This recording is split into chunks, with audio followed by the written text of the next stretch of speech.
Okay. Yesterday, we began learning about how a Farbrengen begins with uh, with Simcha, and that's why Farbrengen begins with a bracha, because the Alter Rebbe says when 10 Jews get together, even if they're not speaking words of Torah, there's a revelation of Hashem in that place. So much so that it says that if an angel would be present where there are 10 Jews, even if they're not speaking words of Torah, the Alter Rebbe heard from his Rebbe, from the Mizitcha Magid, that the Malach will get disintegrated. We have it for bringing of Yidden getting together. Why is there a Simcha? Why is there right away a Niggin? It's the Simcha is because of the revelation of Hashem. The fact that that the Shekhinah is there, that causes there to be a Simcha. There was a famous saying in the Gemara about a certain Epicurus. He asked Rabbi Gamliel, how many Shekhinahs do you have? So whenever there's 10 Yidden, there's a Shekhinah. How many Shekhinahs do you have? So Rabbi Gamliel says, give him a marshal of the sun. The sun goes in through many windows. Whenever you have 10 Yidden together, that's a window for the Shekhinah. So that's the Simcha just because Yidden get together. Let's go to Eisheina. Api Amoliil, the mouse as Mamre Serm Yisrael. I sent the PDF to the chat, Jonathan. According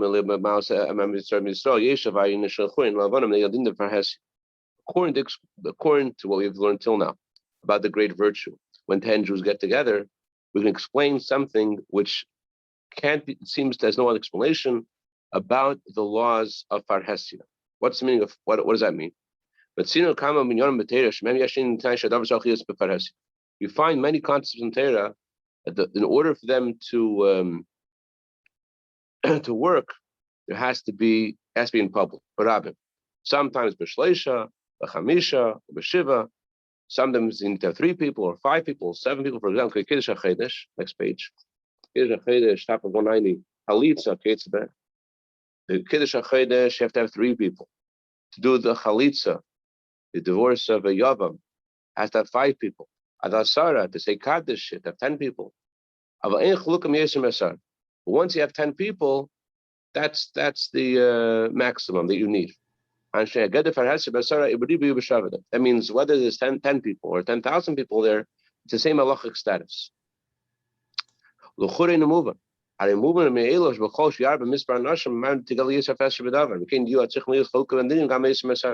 It would seem more people that are there, the more publicity, the more open, the more public it is. So there should have been halachic differences going beyond 10 people. How come only halacha classifies public as 10 people, and once you have more than 10 people, it doesn't matter how many people you have, it's all the same.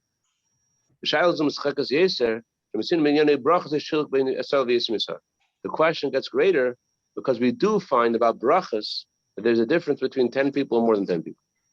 What do you find about brachas? Yeah, brachas amazin.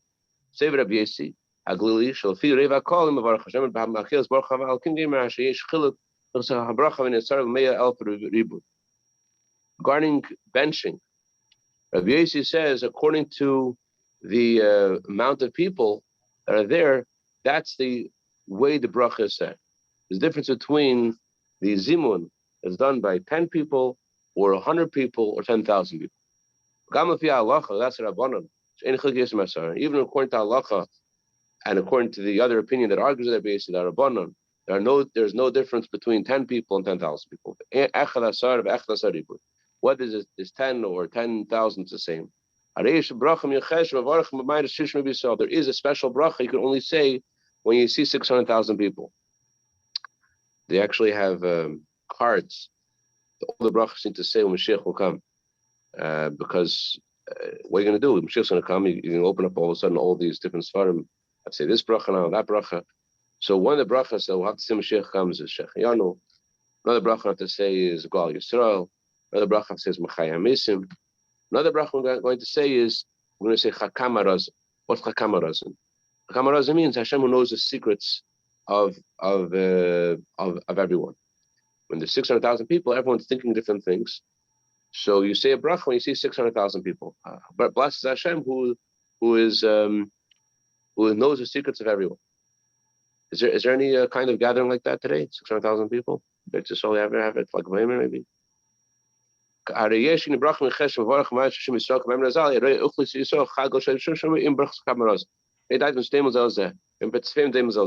bracha? You're saying there's so many different people here. Everyone has their own opinion. Everyone has a different face. So you're saying a bracha, thanking Hashem or praising Hashem. That Hashem knows Hashem knows everyone. Hashem knows what everyone's thinking.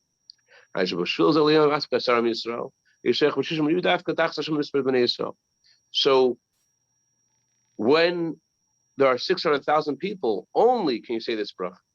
The question is, how come there's only halachic status given to 10 people, and once there's more than 10, it's all the same?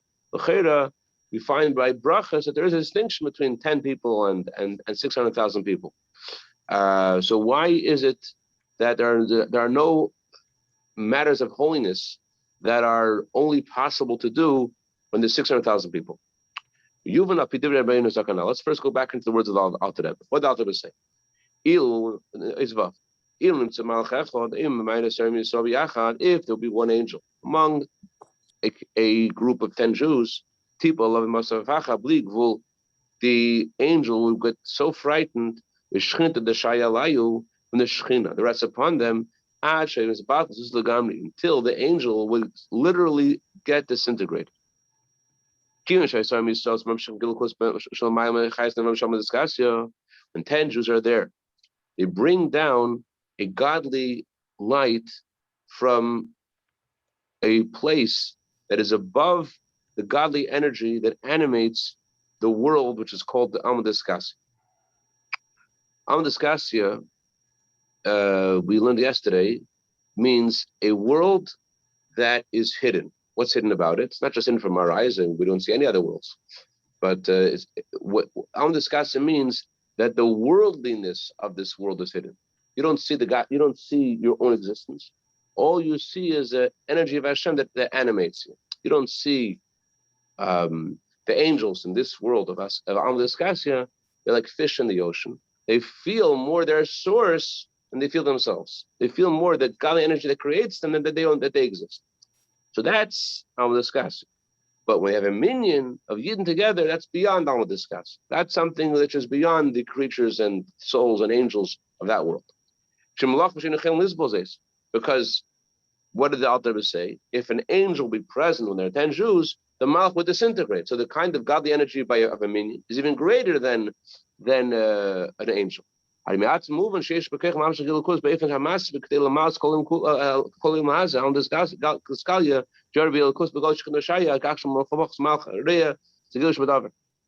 self-understood that this group of 10 people have enough power to reveal godliness in a way that could fill the whole world, to fill the entire world, to fill all of existence.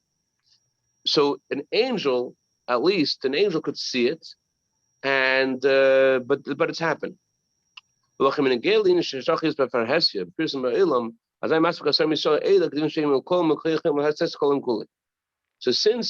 it's beyond the world, the hidden world, the higher world, it's certain that it's able to fill all of this world.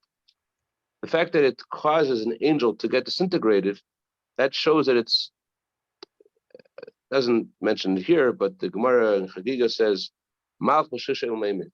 You heard that expression before? There's two explanations of this Gemara. One explanation is that a Malch is 3 times the size of the world.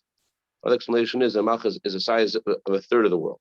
Whatever the translation of those words are, a third of the world, 3 times the size of the world, it's obviously not talking about physical space, but it probably has something to do with the kind of quality of the godly energy that animates the angel versus the energy that creates the world. But either way, when there are 10 Jews together, they are able to draw down an incredible revelation of Hashem that can fill all of this world. And therefore, what's farhasya mean? What's public mean? Public means something which is you're only supposed to do certain things when it's public. A lot of people always want to they want, a lot of people say, that we're not coming from a religious background, say, I'm not coming to Shul Rabbi, but I'm saying Kaddish at home. But you can't say Kaddish at home. Why can't you say Kaddish at home? Because Kaddish is about when holiness of Hashem is revealed in the world. So what's the bar? What's the definition of publicity in the world? Oh, that's not true. No, I think Asriber didn't make it because he's not in town. He's not in town, so probably maybe it's okay. Let's find out. Maybe ask someone to make it for him instead. Could be.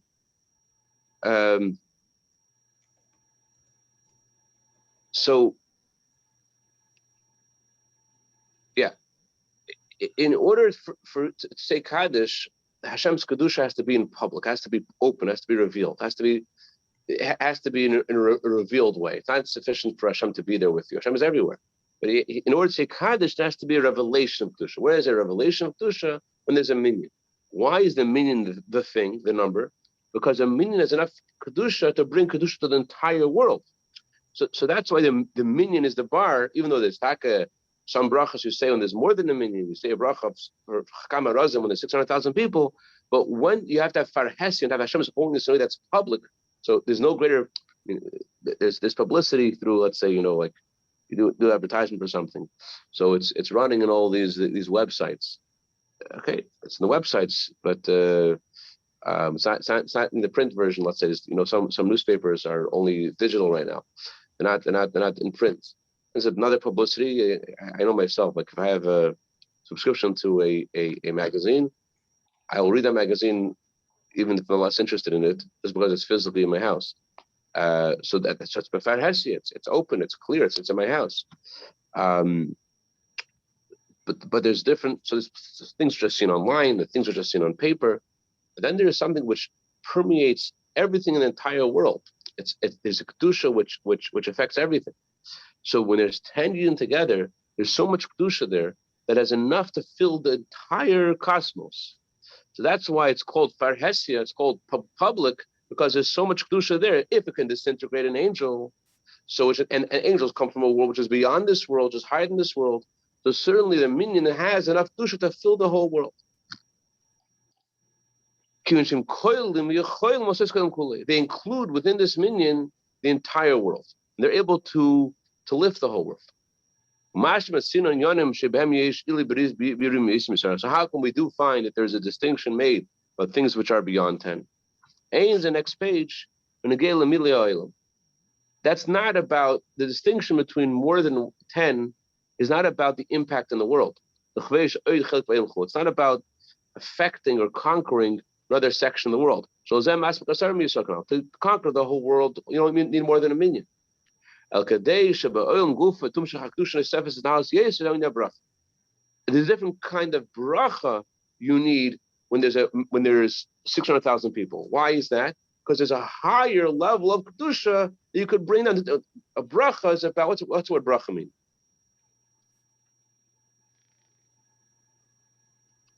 Bracha actually is many translations of what a bracha means. In general, Chassidus says that a bracha means to draw down. Say a bracha, what are you doing? You're channeling godly energy to the world. It's a bracha. Bracha means you're bringing something to the world. Like the Gemara talks about a mavrachas hagefen. Someone takes a branch of a vine, he puts it in the ground. He's mavrachas hagefen. He's causing the vine to descend and to go into the earth. Mavrachas hagefen.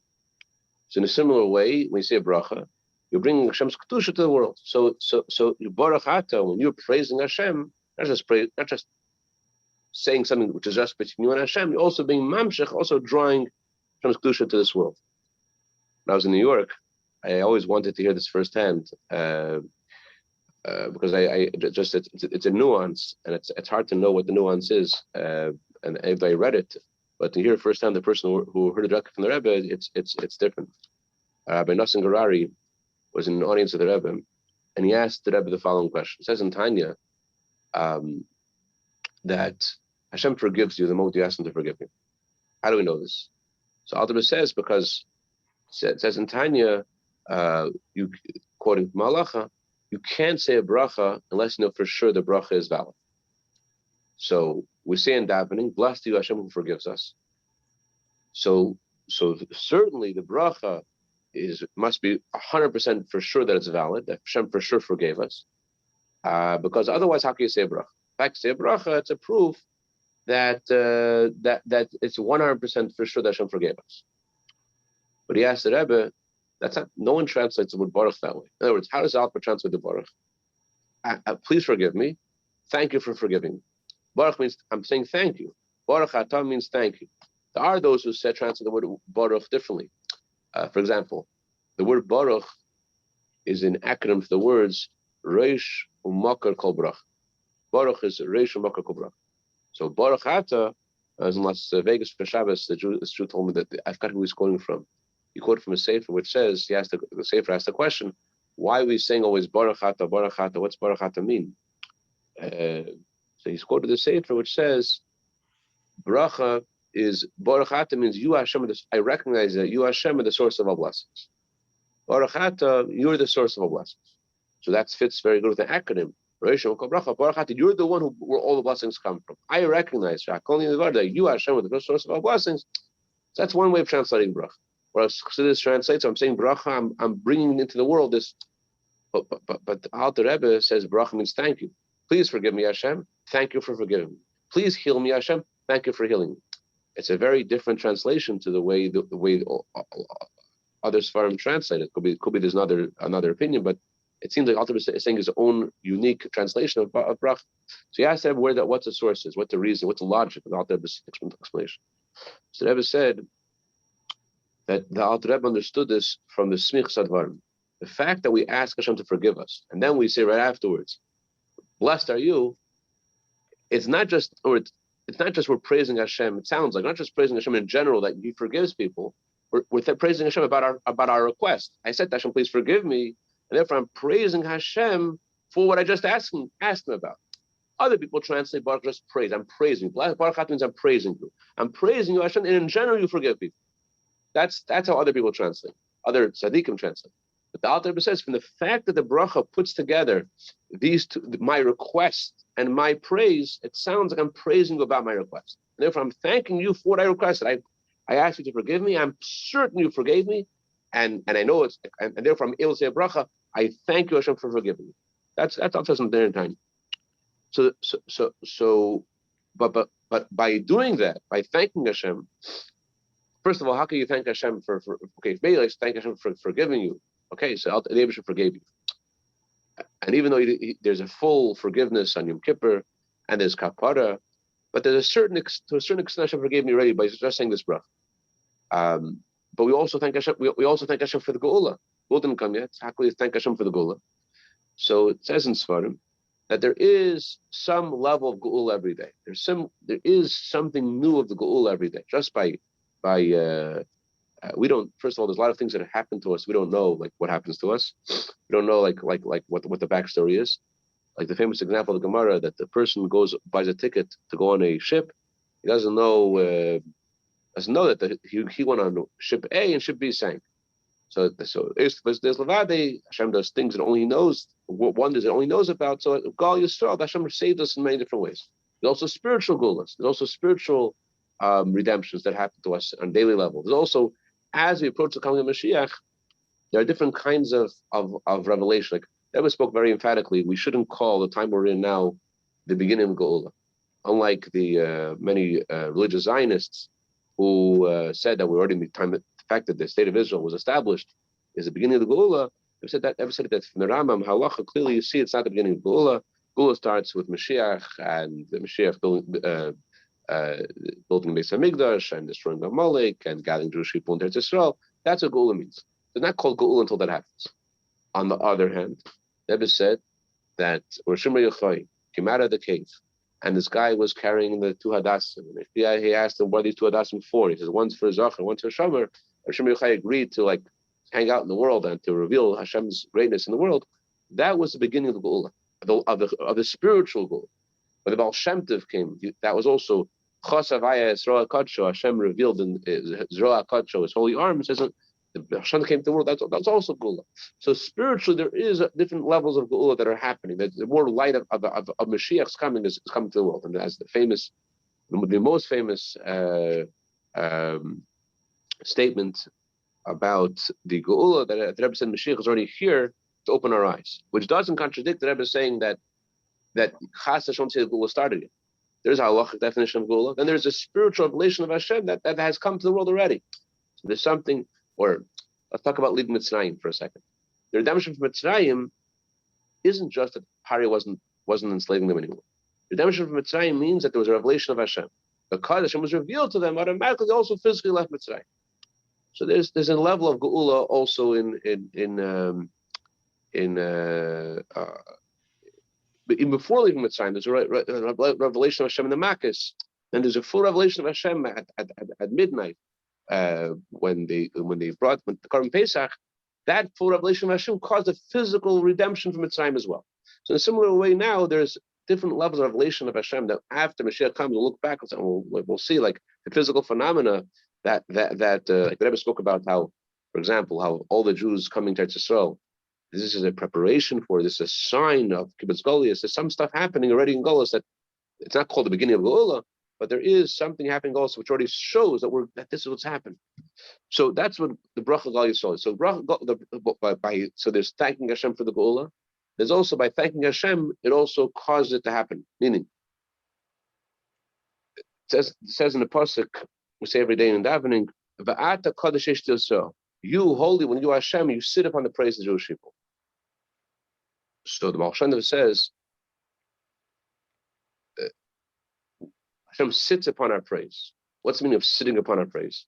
Baal Shem Tov says when Yid says Baruch Hashem for his parnasa, Baruch Hashem for his health, he causes Hashem's bracha to come to him for parnasa and for health. How so? His praise of Hashem causes Hashem, so to speak, to sit down. What's the meaning of sitting down? Just like when you stand up, your body is in an elevated place, and then you descend.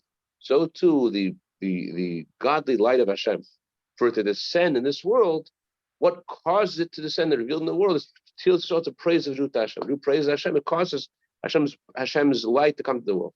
So when a Yid says thank Hashem for his parnasa, etc., that bracha, he says thank you Hashem, that causes a revelation of Hashem in the world. That's the meaning of a bracha. So this big parentheses that I just gave was to explain the meaning of what the Rebbe is saying, that there's a difference between the impact of a minyan vis-a-vis good parhesia, publicity in the world, and the impact of a bracha. A bracha is about drawing Hashem's holiness to the world. So the different levels of holiness that you could bring to the world. A minyan is about Hashem's holiness spreading in the world. So the spreading of Hashem in the world, you don't need more than a minyan, because a minyan is enough holiness to disintegrate an angel, which is beyond the world. So if it is enough holiness to disintegrate an angel, certainly has enough holiness to fill the whole world. So a minyan has enough kedusha that fills the world.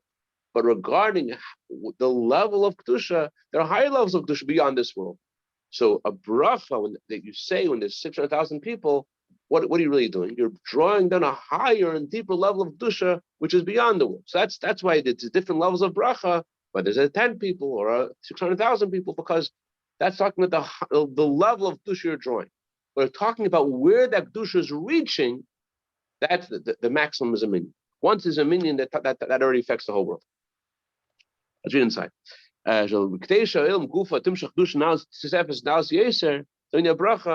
that the world should have a higher level of kedusha, that is affected by the amount of people there. And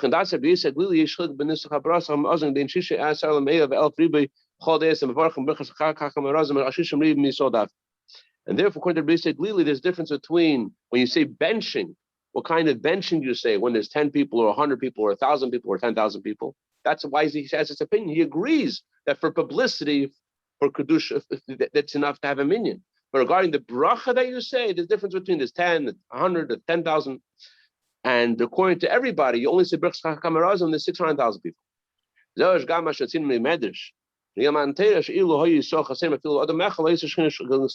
It says that if all the Jewish people would be present at Mount Sinai, and one person wouldn't be there, the Torah couldn't have been given. Why couldn't the Torah have been given if one guy wasn't present? I think that, by the way, the author of that statement is Rav Shimon Bar Yochai. Ki kash meduber es gila shchina leibegel yoni elam elabegel teira al razn shepet teira as a kashim gil the chakma razim shulza yetish sheikh lishim rabin ribdaf. We're talking about the revelation of the Shekhinah, not about affecting all of the world, all of the United States and France and Israel and Australia. We're talking about revelation of Hashem in the whole world. That's enough a meaning. We're talking about a revelation, a higher level of Kedusha. You want to bring the Torah, you want to bring the secrets of the Torah. So that you need to have Chakam Arazim, that you need to have 600,000 people, every Jew there to bring on the highest level of Kedusha. So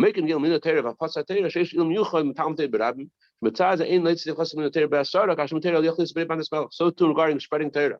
There's a great value of many people studying Torah. It's not sufficient just to have 10 people studying Torah, but when you're able to have more than 10 people studying Torah, that's regarding how much the level of Kedusha you're bringing down, the quality of the Kedusha. In regards to how it impacts the world, regarding the idea of publicity, that in order for it to reach all of the entire world, to elevate all the world, so then you don't need more than 10. The 10 people include within the entire world.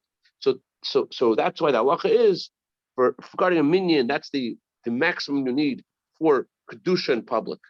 Regarding a bracha, regarding to a level of kedusha, so there's a difference between 10 and it's so interesting. When I was in New York, I happened to hear a video where they were speaking about many tens of Israel.